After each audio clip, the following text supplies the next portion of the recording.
Rádio Concha no ar. Rádio Concha no mar.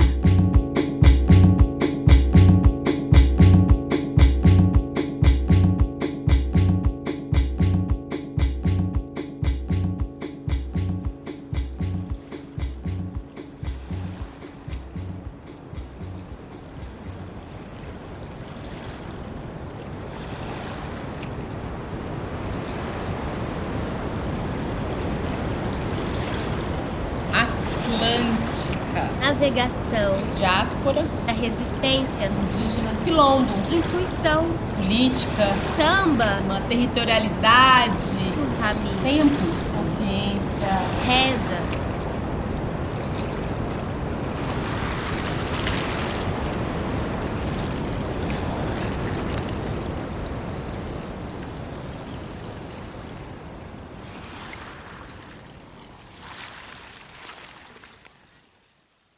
Estamos aqui então em mais um episódio da Rádio Concha, conversas entre dança e filosofia. A gente está indo para o nosso 6º episódio e o tema do episódio de hoje é a concha atlântica. Que é a concha e a navegação das diversas superfícies. Pois é, vamos navegar então por diversas superfícies, né, Ana? Hoje eu queria um pouco trazer essa memória, né, do que a gente tem trabalhado e construído até agora. Talvez seja um momento interessante assim para a gente um pouco e já para quem está nos acompanhando, nos ouvindo até aqui, a gente está fazendo esse percurso por essas conchas, a gente está investigando, né, por dentro e por fora essas conchas. E os temas que a gente tem trabalhado, eles têm um percurso, digamos assim, um percurso que eu vou chamar de percurso filosófico, mas também pode ser uma coreografia, no sentido de que a gente começou trabalhando temas que são temas que nos remetem a uma materialidade, assim, bem concreta, né? Então, as relações com, por exemplo, a moeda, que foi a nossa primeira concha, nosso primeiro tema. E aí a gente fez esse percurso de exteriorizar, ou melhor, de interiorizar. Então, a gente propôs essa ordem. Acho que se não ficou claro até agora, é importante a gente dizer isso. E nesse processo de interiorização, acho que também é importante dizer que essa fronteira entre o dentro e fora também não é muito definida. E é importante que não seja, porque isso faz parte do nosso processo aqui de reflexão, de elaboração. E mais do que isso, faz parte também da fundamentação, de uma espécie de fundamentação do que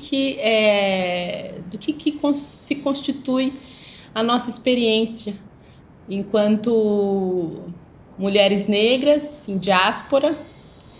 Então, nem todas as evidências nos levam para o mesmo caminho. Eu estou falando disso em relação à nossa experiência, que é particular, que é uma particularidade de toda uma população e que é diferente de outras populações, que não são marcadas por uma racialização que é negativa, que é a nossa, né? A nossa experiência como mulheres negras. Então, dito isso, e aí eu queria dizer que um pouco, né, o que a gente vem falando também até agora foi sobre a diáspora, foi sobre a nossa experiência na diáspora, foi sobre a leitura que a gente faz do conhecimento que está em África e também a leitura que a gente faz dos processos que nos tornaram quem nós, enquanto população negra fora de África, somos. E de maneira nenhuma é algo definitivo, né? Está longe da gente essa pretensão dessas definições e grandes verdades sobre o que é o povo negro da diáspora, porque as experiências são muitas e múltiplas. Mas, de alguma maneira, o que nos conecta, então, é essa história, né, de muitos povos e de muita gente que se constitui, se reconstitui a partir desse território que é o nosso.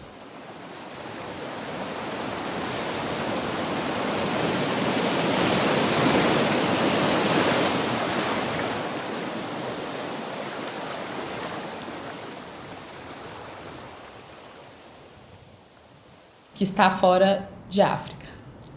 Então, quando a gente pensa na Atlântica, né, na concha atlântica, foi o tema que, a princípio, assim, mais me impactou quando a gente estava lá construindo, né, o que seria esse trabalho, né, Ana? Porque a Atlântica me remete especialmente a uma pensadora, né, uma intelectual, historiadora brasileira, que é a Beatriz Nascimento. Ela, para mim, ela é a nossa mestra, né, e a nossa guia mais evidente quando a gente pensa em Atlântica. Que a história do Brasil foi uma história escrita por mãos brancas. Tanto o negro quanto o índio, quer dizer, quantos povos que viveram aqui juntamente com o branco, não têm a sua história escrita ainda. Só esse nome, assim, já ressoa essa obra que ela deixou pra gente, né? Que é uma obra fragmentada, é verdade, mas que tem sido muito, muito bem trabalhada por pessoas muito competentes. Tem esse pesquisador, que é o Alex Hatz, que é uma figura que foi fundamental, assim, para essa retomada da Beatriz Nascimento como teórica intelectual, e que a gente se beneficia do trabalho dele certamente. Mas, apesar de ser uma obra fragmentada, não quer dizer que seja uma obra desfundada ou mesmo desconexa, porque a Beatriz, tudo que ela produziu, quando ela pôde produzir, quando ela, né, rompeu com as determinações que colocavam ela como mulher negra no lugar da invisibilidade e do mutismo, do silenciamento, tudo que ela falou, parece que ela já estava elaborando há muito tempo. Então, ela é uma intelectual que, quando aparece na cena, ela já está bastante madura. E ela fala com toda a verdade, que ela assume para si. Então, é um pouco assim, eu queria começar fazendo essa homenagem, falando da Beatriz e falando da inspiração que ela é. Salve, salve, salve Beatriz, com certeza. Salve Beatriz. No sentido de luta, como se reconhecendo homens, como se reconhecendo pessoas que realmente devem lutar por melhores condições de vida, porque merecem essas melhores condições de vida. E uma das coisas que me impactam, assim, dentro desse trabalho dela de teorização, mas o fato é que ela teoriza de maneira, né, muito viva, muito rica. E ela teorizou o quilombo. Ela teorizou o quilombo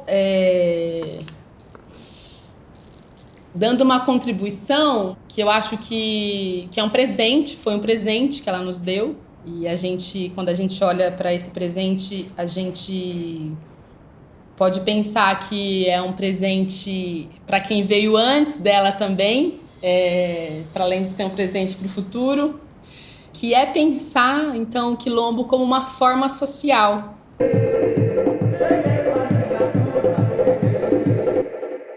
O que é uma forma social? Uma forma social é aquilo que nos coloca em relação com aquilo que está ao nosso redor. É como se fosse um jeito mesmo de estar no mundo. E essa forma social, que a Beatriz chama de quilombo, ela não se define mais a partir necessariamente de uma geografia territorializada, digamos assim, né? Essa é uma das características do quilombo que, historicamente, foi definido assim. Mas a Beatriz dá um passo além e ela vai dizer que o quilombo é o nosso corpo. O quilombo é onde nós estamos. O quilombo são as relações que a gente consegue estabelecer para reforçar e para cultivar, para estabelecer os princípios e os laços que nos conectam à nossa história, que é a história marcada por muitas violências, que foi arrancar uma população inteira, né, de um continente e levar para outro. E a gente está falando aqui de 12 milhões de pessoas que compunham variados estratos sociais nos seus lugares de origem. A gente está falando de reis, rainhas, mas também estamos falando de trabalhadores e trabalhadoras. Estamos falando de crianças, jovens, mulheres grávidas. São essas pessoas que foram lançadas, literalmente lançadas no Atlântico. Então, a primeira experiência que a consciência africana teve sobre o período colonial, dessa primeira colonização, né, que começa ainda lá no século XVI, essa primeira experiência ela foi o mar. O primeiro contato com a colonização e com essa terra, que depois foi a terra do destino, né? Esse primeiro contato foi o mar. Então, é no mar onde tudo começa. É no Oceano Atlântico, em que a experiência do que é ser negro na diáspora começa. E, bom, o que é a diáspora, né? É legal a gente também talvez dar essa definição nesse momento, para quem está ouvindo a gente também poder acompanhar essa definição que é tão importante para a gente, tem sido cada vez mais, né? Porque ela define mesmo a nossa experiência. Então, a diáspora como definição, né, a rigor, ela diz que é uma dispersão de povos, né, por motivos políticos ou religiosos. Essa é a definição comum de diáspora. E quando a gente fala da diáspora negra, a gente está falando desse primeiro momento da colonização, dessa primeira colonização que funda a modernidade, diferente daqueles que acham que é uma teoria do penso logo existo. Alguns dizem que a modernidade nasce dessa teoria, né? E a gente defende que a modernidade nasce com a colonização. Negro filho do sol, nasce a estrela na noite do meu corpo. Então, é a colonização que define a modernidade. É essa audácia europeia de se colocar diante de outros povos de maneira superior e de transformar esses povos em muitos indivíduos que limitam a sua existência à servidão. Mafê, eu acho interessante, inclusive, para continuidade, né? Que seja para frente ou para trás das nossas rádios concha, da gente retomar essa palavra que a gente tem usado cada vez mais, né? É esse conceito de racialização. Por exemplo, diáspora está na minha vida há mais tempo, né? Outros conceitos e práticas mesmo, né? E percepções do mundo que a gente vive, que estão sendo usados mais agora, parece que estão circulando com uma certa fluidez. Agora, racialização, dizer que a gente é racializada, racializado, acho que nem sempre pode chegar aqui para todo mundo de uma forma límpida. E aí a pessoa pode se perguntar, mas será que elas estão dizendo que raça existe? E justamente, né? E um reconhecimento que há uma dívida histórica, né? Não, e é o sujeito universal também, né? É o normal, é o padrão, né? Assim, e de uma certa forma, essa padronização, né? Tendo o branco como figura, né? Única, faz com que outras, não só outras etnias, né, mas outras existências que também não são heteronormativas, né, que não tem essa imagem da família doriana, né, assim, sem querer fazer propaganda para margarina, entender que todo mundo existe, né, porque muito do tempo quando você é uma pessoa racializada, e aí a gente pode falar das pessoas negras, obviamente, das pessoas indígenas, obviamente, porque a gente ainda não chegou nesse tipo de compreensão pela parte dos brancos, que eles também formam um grupo, né? E que eles não são nada mais do que um grupo, assim. A gente pensa que a gente não existe, né? Assim, a gente duvida da nossa existência e do nosso próprio direito de existir, né? Por isso que existe hoje em dia e vem se expandindo, né, a presença de pessoas múltiplas. E aí eu deixo cada pessoa que está ouvindo aqui a Rádio Concha imaginar o que essa multiplicidade quer dizer, e não tem a ver só com a tez, a cor da pele, né? Tem a ver com muitos elementos, assim, que estão longe de ser um padrão. Por isso que tem sido cada vez mais importante e por isso também que essa expansão tem sido um sucesso.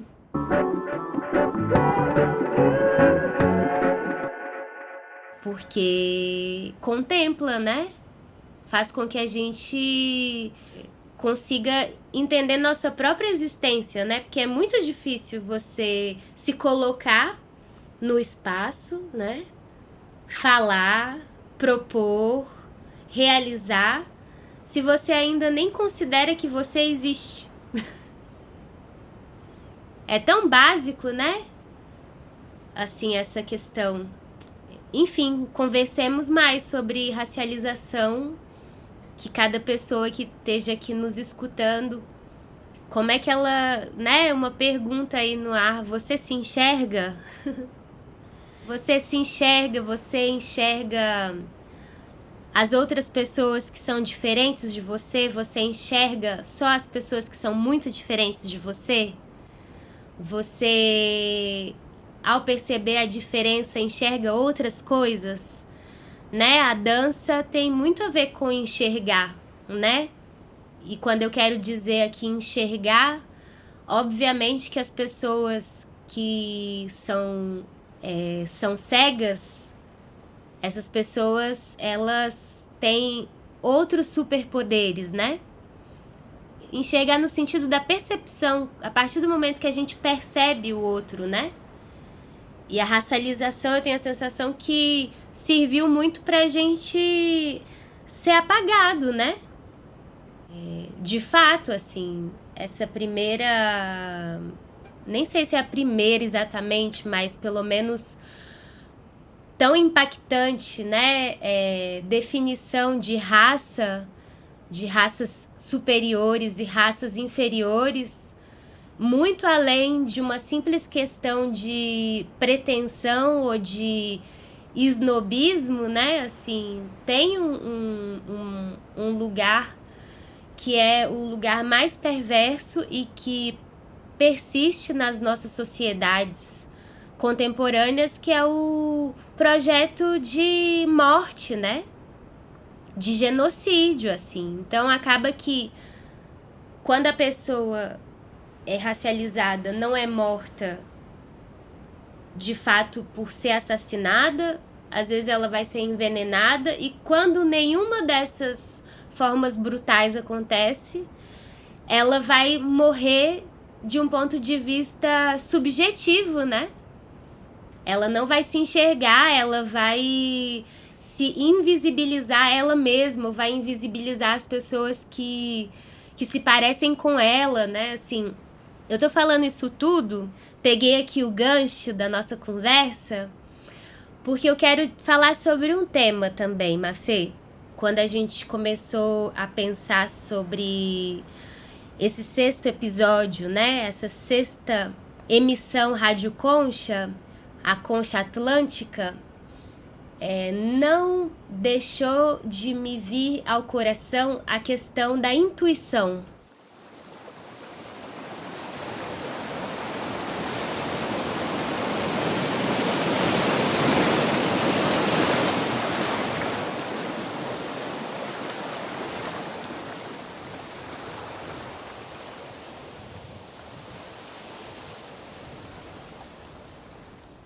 Por quê? Eu vou explicar. Porque se a gente imagina, né, que é muito recentemente que pessoas negras, porque a Beatriz, né, nossa querida amiga Beatriz Nascimento, é uma figura que nasce dia 17 de julho de 1942, né? Então, minha gente, 1942 é apenas 54 anos após a abolição oficial da escravidão no Brasil. Eu acho chocante pensar que 1888 a Princesa Isabel assina o documento que muitas controvérsias vão de encontro com essa cerimônia, com esse protocolo, né? Mas, de fato, a escravidão, até aquele momento, era oficialmente legalizada, né? 1888. E sem nenhuma política de reparação histórica, a família, a comunidade Beatriz Nascimento, em apenas 54 anos, é capaz de gerar essa vida potente, que é, muito provavelmente, uma das nossas primeiras historiadoras negras no Brasil, né? Assim, de um Brasil pós-abolição da escravidão, assim, é uma pessoa que é reconhecida como negra de forma, digamos, com muitas aspas, porque longe da nossa emissão querer ofender quem quer que seja, mas uma pessoa que é negra e que não vai deixar de ser negra em qualquer que seja a situação, né? É disso que a gente está dizendo, é absolutamente radical, assim, né? Então, eu acredito que Beatriz Nascimento, mas também Maria Fernanda Novo, assim como Ana Pi, assim como uma série de pessoas que estão aqui nessa conversa conosco, realizando proposições de pensamento e de coreografia e de dança social, né? Conversas e etc., que não estão necessariamente nos currículos formais, nem das escolas de ensino primário, fundamental, médio, nas universidades ainda muito pouco, né? Nós ainda temos um currículo que é absolutamente eurocêntrico. Essa formação que a Mata Atlântica apresentou quando os europeus chegaram aqui, que os viajantes, os naturalistas piraram com essa Mata Atlântica, essa Mata Atlântica era o produto, o resultado de alguns milhares de anos de interação com seres humanos que fizeram esse jardim.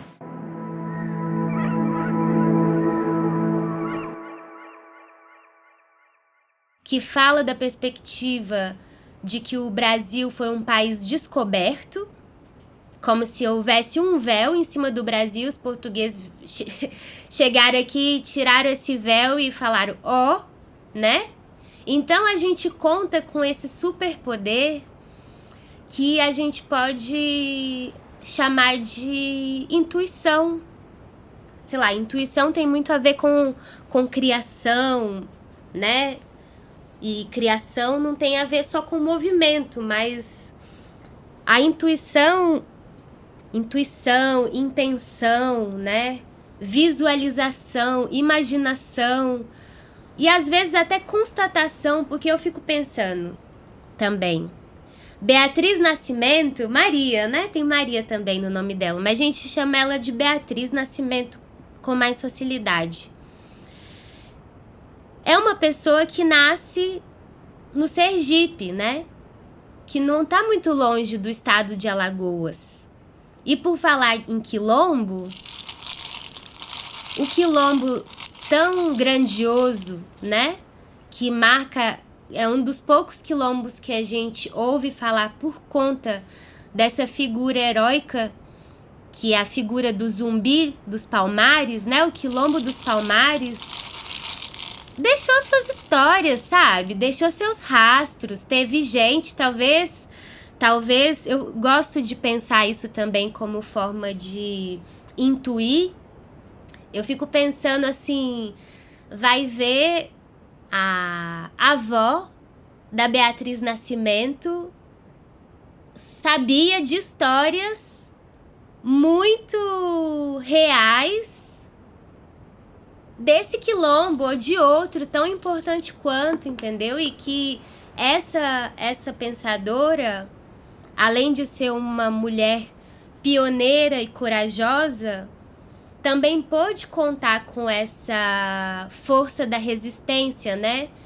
Que tem a ver com fazer, através da oralidade, as histórias circularem, né? Porque, assim, é importante lembrar que o Quilombo dos Palmares era maior do que Portugal, um negócio assim, né?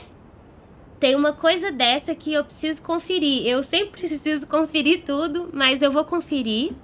Diga lá, Mafê, enquanto eu confiro. Ô, Ana, isso de você trazer a intuição para conversar aqui com a gente, né?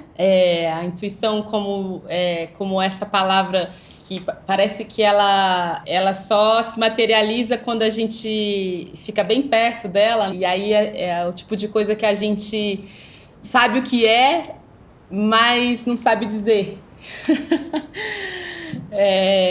Então, eu acho que no caso da Beatriz, né, que carrega essa potência toda de pensamento, de vida, de construção política e teórica, parece que ela é uma intuição do tempo dela. Ela mesma é uma intuição do tempo dela. E aí eu queria trazer, então, um pouco para reverberar essa ideia de que ela é uma intuição do seu tempo.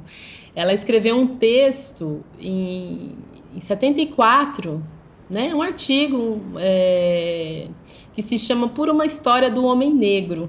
E aí, ela, assim, muito brilhantemente, ela vai nos apresentar, né? Circunscrever, delimitar o que uma área, digamos assim, né? Uma territorialidade, uma composição de pensamentos e questionamentos que a gente vive até hoje e que a gente precisa e que nos faz refletir nesse momento da Rádio Concha sobre essa pergunta que ela fez nesse texto, que é a seguinte: que somos nós, pretos, humanamente? Então, quando ela joga isso para o mundo, naquele momento, assim, né? Pensar que há quase 50 anos atrás, a gente repete essa pergunta, tendo que percorrer ainda um caminho gigantesco para poder responder ela. Tanto para a gente, porque isso tem a ver com tudo isso que a gente estava falando anteriormente. Então, é uma pergunta que nos estrutura como indivíduos. E aí eu vou trazer aqui uma outra palavrinha assim para conversar com a gente também, que é a consciência. Então, acho que a gente recebeu aí, né, um legado dos movimentos negros, pelo menos os brasileiros, né? Vamos ficar aqui entre nós, que pelo menos desde a década de 70 reivindicam o que precisa ser incorporado por nós, para a gente, de fato, seguir com o processo de libertação, que não é mais dos corpos, mas é da consciência.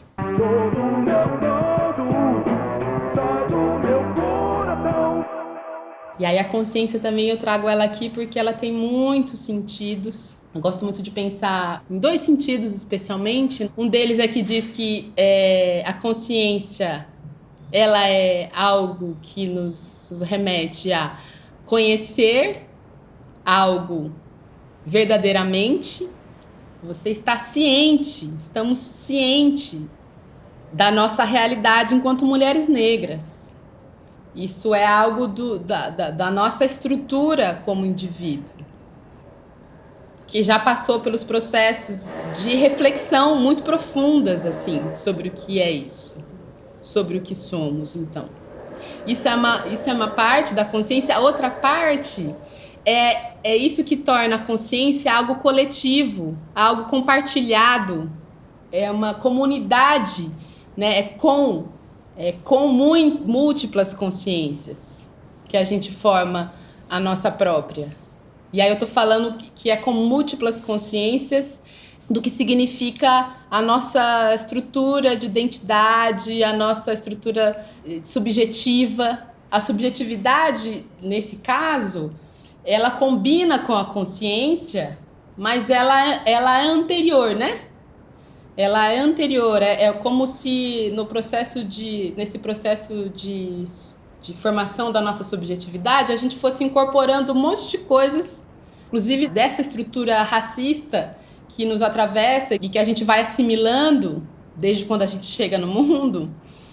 Isso vai formando a nossa subjetividade. Aí eu vou trazer um pouco o Frantz Fanon para conversar com a gente, porque ele é quem identifica de um jeito muito claro, né, no Pele Negra, as Máscaras Brancas, esse processo de formação da subjetividade das pessoas negras, dos sujeitos negros, dos indivíduos negros. Aqui eu não vou fazer nenhuma distinção entre uma coisa e outra, porque tudo nos leva à mesma imagem, né? Para quem não é negro e está nos ouvindo, só você imaginar alguém negro na sua frente. E para quem é negro e negra e está nos ouvindo, é só a gente se reconhecer, né? Então, o Fanon é esse que nos deu esse caminho para a gente entender que a estrutura racista colonial, ela é incorporada. Ela é incorporada. E aí cabe um processo, então, de travar esse processo de subjetividade a partir de uma identidade negativa. E aí, no momento em que a gente pode travar esse processo, aparece isso que é saber-se negro, aparece essa consciência.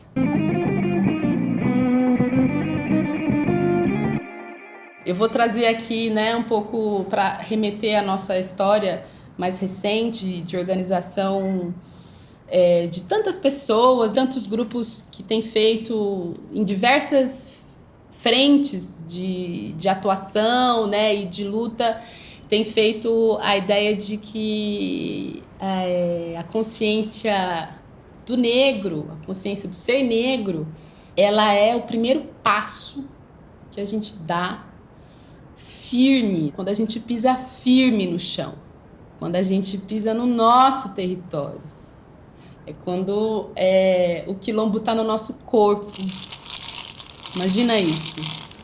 Imagina como isso não está representado, por exemplo, na arte. Na dança nem se fala. Na dança, quando a gente... tem uma coisa que é proporcionada também por essas danças negras, por exemplo, que a gente se reconhece, né, Mafê? A gente reconhece um lugar de bem-estar procurado que desperta vida. Agora eu sou solteira e ninguém vai me segurar. Que é tudo que a gente não encontra na sociedade que nos quer inconscientes de si, né? Inconscientes de nós. Então, as danças negras, elas chegaram até aqui porque existe todo um oceano Atlântico imenso, com ondas fortíssimas, muito altas, né? Essa travessia das diversas superfícies, né, dessa radioconcha atlântica, a gente fala disso também, né? Porque um ser humano em diáspora, né, que então, junto com o seu, digamos assim, com o seu grupo, se dispersa por uma questão ecológica, política, etc., percorre um caminho até chegar num outro lugar onde vai se enraizar ou tentar se enraizar, né? É muito importante pensar isso, assim, que as pessoas que são negras no Brasil, né, têm esse Oceano Atlântico como uma etapa no corpo muito forte. Porque, né, esse oceano foi testemunha, né, de muita dor, de muitos castigos cruéis, né, de muito horror, de muita violência, né, de muitos crimes que hoje em dia a gente sabe que são crimes contra a humanidade, né? Então, essas danças corajosas que estavam lá vivendo a vida delas no continente africano e que apareciam nos corpos das pessoas em situações específicas, absolutamente humanas, de celebração da vida, de celebração da morte, de celebração da colheita, da fartura, ou danças de reza, né? Elas viajam traumatizadas, né, no corpo dessas pessoas que nesse momento não eram nem mais pessoas, né, eram objetos, eram tratadas como máquinas sem direito algum, né, eram tratadas como, eu sempre fico incomodada ao falar que eram tratadas como bicho, sabe? Tratadas como ferramenta, né? Como máquina, como objeto, né? Como qualquer coisa que não tenha vida, né? Sem seus nomes, sem seus familiares, sem suas comidas, sem suas línguas. Enfim, a lista de proibições é tão grande que a única coisa que é permitida é trabalhar, sem reclamar. E essas pessoas, nas brechas que tinham, dançaram. E, gente, eu sempre me arrepio quando eu penso nisso, assim, porque essas danças não são dança qualquer, entendeu? Não é uma dança de enfeite. Não é uma dança superficial. É uma dança que reorganiza o corpo inteiro da pessoa, entendeu?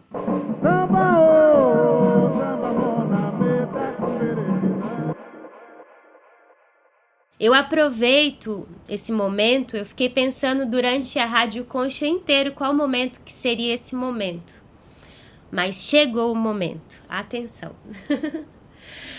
Não é nem um grande segredo, assim, mas no candomblé, que a gente vai considerar das nações Congo-Angola, né? A gente já evocou isso em algumas outras emissões da nossa Rádio Concha. A gente falou bem rapidamente, né, sobre o candomblé e relembramos para as pessoas que não são dessa confissão ou que não têm religião que o candomblé é uma religião de matriz africana, é uma religião brasileira, portanto, de matriz africana, e que muito do nascimento dessa religião se passa justamente nessas travessias, né? Nesses navios negreiros, o mar, as águas salgadas.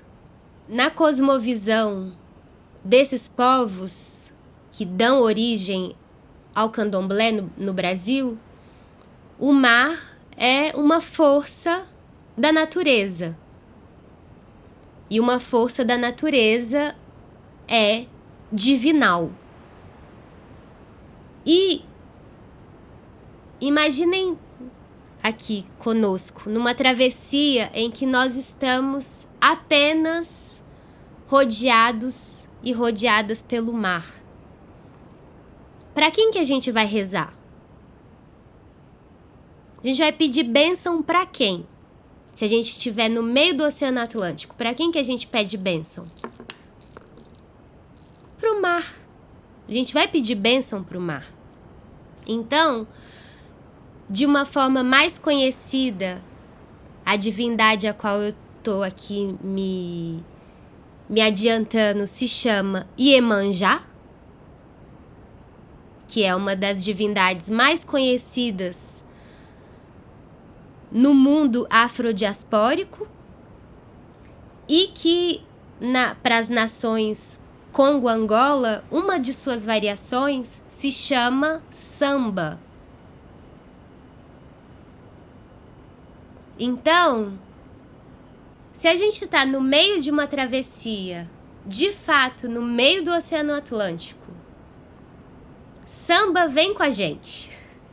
Sem samba, a gente não atravessa. E samba, eu me arrepio sempre. Quando eu penso, quando essa intuição me acometeu. Assim, porque muitas das vezes a gente aprende as coisas, vem alguém e ensina pra gente de forma muito explicada. E tem outras vezes que não, que a gente tem tudo para intuir ou constatar, né? Mas quando eu percebi que não é à toa que Iemanjá, né, é essa divindade tão respeitada no Brasil, inclusive pelas pessoas que não são da confissão dessa religião que é o candomblé, né? Inclusive por pessoas que têm, inclusive, dificuldade de respeitar quem é dessa religião, do candomblé, acabam por respeitar Iemanjá, de tanto que Iemanjá, né? Samba, Kayalá, muitos nomes vão por aí e eu não quero ocupar um lugar de sabedoria que não é o meu ainda, né? Ô, Ana, deixa eu só fazer só um breve comentário. Também fiquei arrepiada em vários momentos, que você também tem essa força, né, amiga?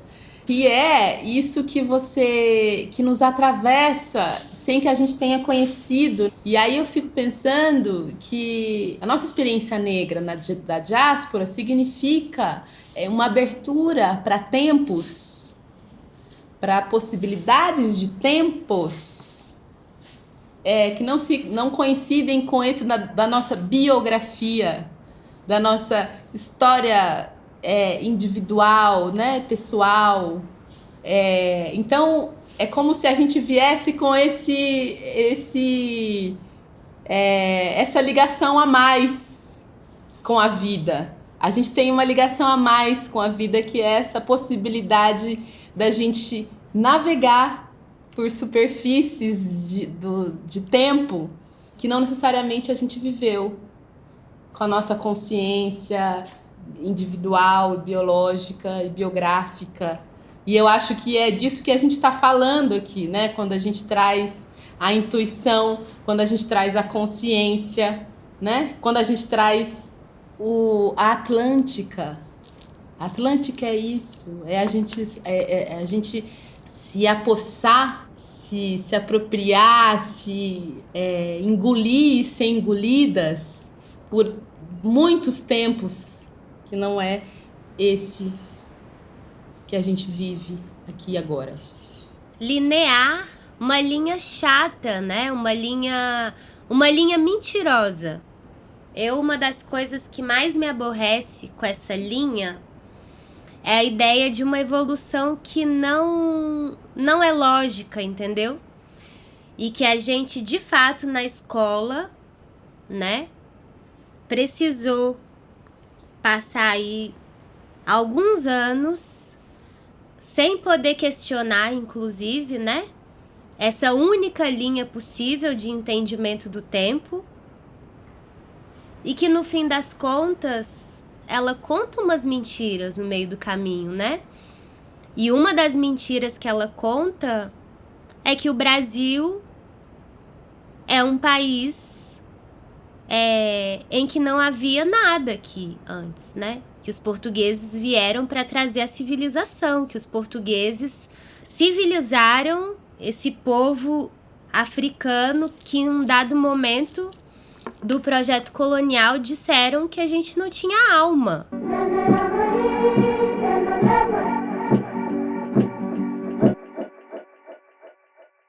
E o indígena, porque a gente se encontra enquanto povos racializados com outros povos que também foram racializados e que são os donos dessa terra. Mas não o dono na chave da propriedade, né? Mas é o dono na chave da construção. Foram os indígenas que contribuíram com a construção dessa terra, desse território, das florestas que existiam aqui. Então a gente se encontra nesse lugar. Uma noção de equilíbrio, né? Equilíbrio que foi abruptamente, né? Bruscamente, brutalmente, um equilíbrio que foi interrompido, né? Um equilíbrio ecológico, inclusive, né? Hoje em dia muito se fala de aquecimento global, mas se os europeus tivessem fracassado nessas expedições de colonização, como os outros povos nitidamente não tinham esses objetivos de vida, não é porque eles eram menos inteligentes, é simplesmente que eles não achavam interessante. Existem, hoje em dia, pesquisadores e pesquisadoras que têm feito trabalhos arqueológicos que vão trazer à luz o fato de que já havia uma relação de troca, por exemplo, entre o continente africano e o continente que a gente vai chamar aqui de Américas, muito antes dos portugueses, né? Assim, muito antes de Cristóvão Colombo. Então, essa perspectiva da descoberta tá fora, tá obsoleta, né? Assim, ela tá fora de possibilidade de continuar repetindo essa narrativa. E aí o que acontece? Como a gente acaba inculcando essa narrativa para dentro do nosso corpo e para dentro da nossa imaginação, a gente precisa, né, em seguida fazer um trabalho muito concreto, assim, no sentido de tangível, né? Um trabalho físico, um trabalho que tem a ver com dança, que tem a ver com movimento, que tem a ver com olhar, que tem a ver com tocar, né? Nós estamos aqui no estúdio e ninguém tá vendo, mas a Mafê, nesse exato instante, tá tocando o cabelo dela. E aí, um monte de gente pode perguntar, gente, mas Ana, o que isso tem a ver? Tem a ver que muitas das pessoas negras ainda não se autorizam a se tocar, né? tocar seu cabelo, tocar o nariz, né? E isso não tem a ver com o fato daquela pessoa ser bela ou não. Tem a ver com o que foi ensinado para ela. Bom, nós já estamos aqui navegando várias superfícies, né? Superfícies que têm a ver com essa imensa costa, esse imenso litoral que é o continente africano, desse lado atlântico, né?